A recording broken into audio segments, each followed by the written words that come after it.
Scotty. So, Bobby got back from Home Depot. You all right? You doing some Yeah, my right contortion? leg bothered me a little bit.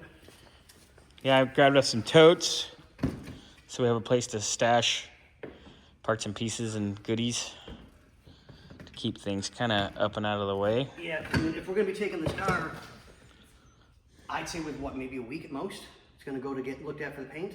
That's on Thursday. Oh, so then you can't. This is Monday.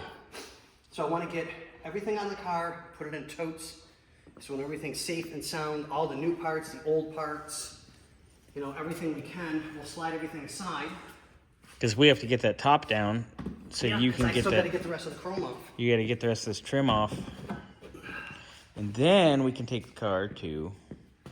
I don't think I've ever labeled, bagged, and tagged this many parts, and it's going to be a good couple of years, because I mean, we don't in general get this type of job, which I'm very thankful because I love doing it. Yeah. But it was my last job in Georgia that I did this with someone's car, and it's like, oh my God, I forgot how tedious everything is. But I mean, it's got to be perfect. Yeah. So you're getting it.